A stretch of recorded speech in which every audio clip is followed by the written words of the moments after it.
ശ്രീ ജോഷി കൈതവളപ്പിൽ, അദ്ദേഹം അവിടുത്തെ PTA പ്രസിഡന്റാണ്. അദ്ദേഹം നമ്മോടൊപ്പം തത്സമയം ചേരുന്നുണ്ട്. ശ്രീ ജോഷി കൈതവളപ്പിൽ, സ്വാഗതം. ഈ വിവാദം ഞാൻ മനസ്സിലാക്കുന്നത് ഞാൻ നേരത്തെ താങ്കളുമായി സംസാരിച്ചപ്പോഴടക്കം മനസ്സിലാക്കിയത് 4 മാസമായി ജൂലൈ മാസത്തിലാണ് ഈ കുട്ടി സ്കൂളിൽ വന്ന് ചേരുന്നത്. മറ്റൊരു സ്കൂളിൽ നിന്ന് വന്ന കുട്ടിയാണ്. ആദ്യത്തെ 2 ദിവസം ഹിജാബ് ധരിച്ചു വന്നു. ഇവിടുത്തെ കാര്യങ്ങൾ ആ കുട്ടിയെ, മാതാപിതാക്കളെ ധരിപ്പിച്ചപ്പോൾ പിന്നീട് ഒരു 3-4 മാസത്തോളം ഈ കുട്ടി ഹിജാബ് ധരിക്കാതെ സാധാരണ യൂണിഫോം ധരിച്ചു വന്നു. വളരെ പെട്ടെന്നാണ് പിന്നീട് ഈ വിഷയം സങ്കീർണമായത്. അങ്ങനെയാണോ? ശരിയാണ്, നിങ്ങൾ പറഞ്ഞത് പൂർണ്ണമായിട്ടും ശരിയായിട്ടുള്ള കാര്യമാണ്. അതെങ്ങനെയാണ് സംഭവിച്ചത്? അതിന്റെ വിശദാംശങ്ങളൊന്ന് പങ്കുവെക്കാമോ? പറഞ്ഞുതരാം. നമുക്ക് ഈ വിദ്യാർത്ഥിയും രക്ഷിതാവും നമ്മൾ ഈ 2025-26 അധ്യയന വർഷത്തിലാണ് സ്കൂളിലേക്ക് അഡ്മിഷനുമായിട്ട് ബന്ധപ്പെട്ട് വരുന്നത്. സ്വാഭാവികമായിട്ടും ഒരു അഡ്മിഷൻ ആവശ്യപ്പെട്ട് വന്നു കഴിഞ്ഞാൽ, കേൾക്കുന്നുണ്ടോ? പറഞ്ഞോളൂ, കേൾക്കാം. അഡ്മിഷൻ ആവശ്യപ്പെട്ട് വന്നു കഴിഞ്ഞാൽ നമ്മൾ പുതിയൊരു അഡ്മിഷൻ, അത് pre-KG ആണെങ്കിൽ വേറെ വിഷയങ്ങളൊന്നുമില്ല. 8ാം സ്റ്റാൻഡേർഡിലേക്ക് വരുമ്പോൾ, 8th സ്റ്റാൻഡേർഡിലേക്ക് വരുമ്പോൾ ഒരു മാനദണ്ഡം ഒട്ടുമില്ല. നമ്മുടെ കുട്ടിയുടെ പഠന നിലവാരം നമ്മളൊന്ന് പരിശോധിക്കും. ഏത് സ്കൂളും പരിശോധിക്കുന്ന പോലെ ഞങ്ങളുടെ സ്കൂളും പരിശോധിച്ച് ആ പഠന നിലവാരത്തിൽ ഈ കുട്ടി വളരെ ആദ്യത്തെ ടെസ്റ്റിൽ തന്നെ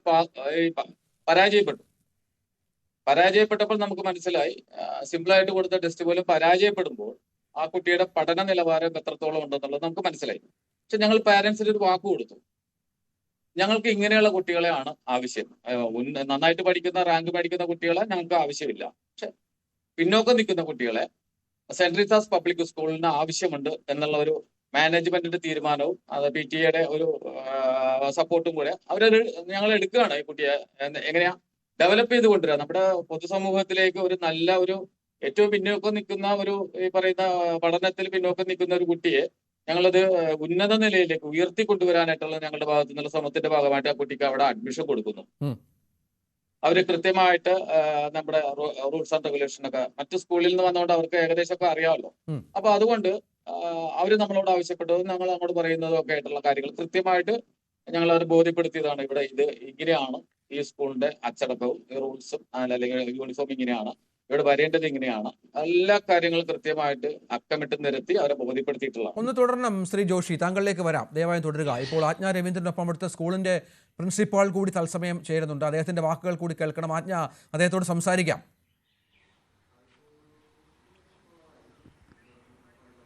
തീർച്ചയായിട്ടും രഞ്ജിത്ത്, കാരണം ഞാൻ മേഡത്തോട് സംസാരിച്ചുകൊണ്ടിരിക്കുക തന്നെയായിരുന്നു. സ്കൂളിൻ്റെ ബൈലോ അനുസരിച്ച് തന്നെയാണ് അത് നേരത്തെ തന്നെ ഇത്തരം കാര്യങ്ങളൊക്കെ അഡ്മിഷൻ എടുക്കുന്ന സമയത്ത് തന്നെ രക്ഷിതാക്കളോട് പറഞ്ഞിട്ടുള്ള കാര്യങ്ങളൊക്കെ തന്നെയാണെന്നാണ് മാഡം പറയുന്നത്. എന്തായാലും മാഡം, ഇത് നേരത്തെ ഒരുപാട് കാലമായി, അതായത് 30 വർഷമായി ആ ഒരു ബൈലോ ഫോളോ ചെയ്ത് വരുന്ന ഒരു സാഹചര്യമുണ്ടല്ലോ.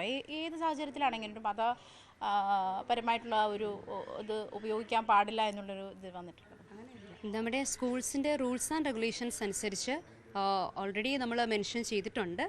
ഒരു പ്രിസ്ക്രൈബ്ഡ് യൂണിഫോം സ്കൂളിനുണ്ട്. അത് മാനേജ്മെൻറ്റിൻ്റെ കീഴിൽ വരുന്നത് കൊണ്ട് മാനേജ്മെൻറ്റ് ഡിസിഷനുണ്ട് അത് ഈ ഒരു യൂണിഫോമിറ്റി കീപ്പ് ചെയ്യുക എന്നുള്ളത്. അതുപോലെ തന്നെയാണ് ഈ 30 വർഷമായിട്ട് കുട്ടികൾ അംഗീകരിക്കുന്നതും പാരൻസ് അംഗീകരിക്കുന്നതും അവരോട് നമ്മൾ അഡ്മിഷൻ എടുക്കുന്ന സമയത്ത് സംസാരിക്കുന്നതും. Still now there is no complaint from parents. അതായത് യൂണിഫോം എന്ന് പറയുമ്പോൾ മുടി ഇങ്ങനെ കെട്ടണം, അതല്ലെങ്കിൽ അങ്ങനെയൊക്കെ പ്രിസ്ക്രൈബ് ചെയ്തിട്ടുണ്ട്. അതെ, കൃത്യമായിട്ട് പറഞ്ഞിട്ടുണ്ട് ഇങ്ങനെയാണ് എന്നുള്ളത്. Pant, shirt, coat for girls. Coat മുടി 2ആയിട്ട് പിന്നി റിബൺ ടൈ ചെയ്യണം എന്നുള്ളതാണ് നമ്മൾ പറഞ്ഞിരിക്കുന്നത്. അതെ. ഇപ്പോൾ കുട്ടിയുടെ രക്ഷിതാക്കളുടെ ഭാഗത്തുനിന്ന് പറയുന്നത് വെച്ചാൽ 3-4 തവണ സ്കൂളിൽ നിന്ന്, അതായത് സ്കൂളിലേക്ക് ഹിജാബ് ഇടിയിപ്പിച്ച് വിടും, അത് ഇവിടെ വരുമ്പോൾ അഴിപ്പിക്കും, പിന്നെ ഒരു 3-4 തവണ ക്ലാസ്സിന് പുറത്ത് നിർത്തി ഇനി ഹിജാബ് സ്കൂളിലേക്ക് വരണ്ട എന്നുള്ള ഇതിൽ അറിയിച്ചു എന്നാണ് സ്കൂളിൽ നിന്ന് അറിയിച്ചു എന്നാണ് ഇവരുടെ രക്ഷിതാക്കൾ പറഞ്ഞിട്ടുള്ളത്. അത് കുട്ടിയെ മാനസികമായി ബാധിച്ചിട്ടുണ്ട്. അങ്ങനത്തെ, അതായത് ടീച്ചേഴ്സിൻ്റെ ഇടപെടലൊക്കെ അത്തരം മാനസിക സമ്മർദ്ദം ഉണ്ടാക്കുന്ന തരത്തിലേക്കൊക്കെ ആയിരുന്നു എന്നാണ്. അങ്ങനത്തെ എന്തെങ്കിലും ഒരു പരാതിയോ വല്ലതും കിട്ടിയിട്ടുണ്ടോ? അങ്ങനെ പരാതിയൊന്നും കിട്ടിയിട്ടില്ല നമുക്ക്. നമ്മൾ ഓൾറെഡി അഡ്മിഷൻ എടുക്കുന്ന സമയത്ത് പാരൻ്റ് ഉൾപ്പെടെ കുട്ടിയോട് ഉൾപ്പെടെ നമ്മൾ പറഞ്ഞിട്ടുള്ള കാര്യമാണിത്. അവർ അംഗീകരിച്ച് നമുക്ക് യെസ് പറഞ്ഞ കാര്യമാണിത്. ഇത് പിന്നീട് സംഘടനാപരമായി മാറിയതൊക്കെ എങ്ങനെയാണ്? ഒരു 4 മാസത്തേക്ക് കുട്ടി സെയിം ഇതിൽ തന്നെയാണ്, ഈ ഒരു നമ്മൾ പ്രിസ്ക്രൈബ് ചെയ്തിരിക്കുന്ന ആ ഒരു യൂണിഫോമിറ്റിയിൽ തന്നെയാണ് കുട്ടി വന്നിരുന്നത്. പക്ഷേ പെട്ടെന്നൊരു സുപ്രഭാതത്തിൽ കുട്ടി വന്ന് കയറുമ്പോൾ നമ്മൾ പാരൻസിനെ വിളിച്ചു. കുട്ടിയെ സേഫ് ആക്കിയിട്ടാണ് നമ്മൾ പാരൻസിനെ വിളിച്ചത്. സംസാരിച്ചു, നമുക്കിങ്ങനെയാണല്ലോ അഡ്മിഷൻ എടുത്ത സമയത്ത് നമ്മൾ സംസാരിച്ചതാണ്. സാറും ഓക്കെ പറഞ്ഞു. ഇതെല്ലാം നമ്മൾ സംസാരിച്ച് കഴിഞ്ഞപ്പോൾ കുട്ടിയുടെ പാരൻറ്റും നമ്മളോട് ഓക്കെ പറഞ്ഞതാണ്. ഞാൻ 1.5 hours കഴിഞ്ഞപ്പോൾ ഞാൻ വിളിക്കാം, തീരുമാനം അറിയിക്കാമെന്ന് പറഞ്ഞിട്ട് പിന്നെ നമുക്കൊരു കോളും വന്നില്ല. നെക്സ്റ്റ് ഡേയിലും കുട്ടി ലീവാണ്. പിന്നീട് 10th കുട്ടി പിന്നെ ക്ലാസ്സിലോട്ട് വരുന്നത് സെയിം ആ ഒരു യൂണിഫോമിൽ. അപ്പോൾ പാരൻറ്റിനെ വിളിപ്പിച്ചു. കാരണം നമ്മുടെ ഭാഗത്തു നിന്നും കുട്ടിയെ നമുക്ക് പുറത്ത് വിടാൻ പറ്റില്ല. നമ്മൾ കുട്ടിയെ കോൺഫറൻസ് റൂമിൽ വിത്ത് പ്രസൻസ് ഓഫ് എ ടീച്ചർ നമ്മൾ ഇരുത്തി കഴിഞ്ഞിട്ട് നമ്മൾ പാരൻറ്റിനെ വിളിപ്പിച്ചു. പാരൻറ്റിനോട് സംസാരിക്കുമ്പോൾ പാരൻറ്റ് പറയുന്നത് ഇത് ഞങ്ങൾക്ക് അംഗീകരിക്കാൻ പറ്റില്ല എന്നുള്ള ഒരു കാര്യമാണ് പാരൻറ്റ് പറയുന്നത്. അതിനുശേഷമാണ് ഈ ഒരു ടീമിനെ 2-3 പേര് നമുക്കറിയില്ല അവർ ഉള്ളിലോട്ട് കയറി വരുന്നതും അവർ നമ്മളോട് സംസാരിക്കാൻ ആവശ്യപ്പെടുന്നതും. അത് വലിയ പ്രശ്നമാവുകയും ഇവിടുത്തെ കുട്ടികൾക്ക് പഠന അറ്റ്മോസ്ഫിയറിനെ ബാധിക്കും. ക്ലാസ് ടൈമിനാണ് ഈ ഒരു സംഭവിക്കുന്നത്. നമ്മുടെ കോമ്പൗണ്ടിൻ്റെ അകത്ത് തന്നെയാണ്. ഉടനെ ഞങ്ങൾക്ക് സ്കൂളും എല്ലാം ക്ലോസ് ചെയ്യേണ്ടി വന്നു. മീൻസ് വിൻഡോസൊക്കെ ക്ലോസ് ചെയ്യേണ്ടി വന്നു. കുട്ടികൾക്ക് അത് അവരുടെ പഠനത്തിനെ ബാധിക്കുന്ന രീതിയിൽ, അത് പ്രഷർ കൊടുക്കുന്ന രീതിയിൽ ടീച്ചേഴ്സിനും ഉൾപ്പെടെ അത് വലിയൊരു ബുദ്ധിമുട്ടായിത്തീർന്നു. അത് അല്ലാതെ മതചിഹ്നങ്ങളോ മറ്റ് മതാചാരങ്ങളോ ഒന്നും ഫോളോ ചെയ്യുന്നതിന് സ്കൂൾ ബൈലോ തടസ്സമല്ല. നമ്മൾ യൂണിഫോമിറ്റി ആണ് പറയുന്നത്. യൂണിഫോമിറ്റി നമ്മുടെ സ്കൂളിൽ പ്രിസ്ക്രൈബ് ചെയ്തിരിക്കുന്ന ആ രീതിയിൽ തന്നെ വരിക എന്നുള്ളതാണ്.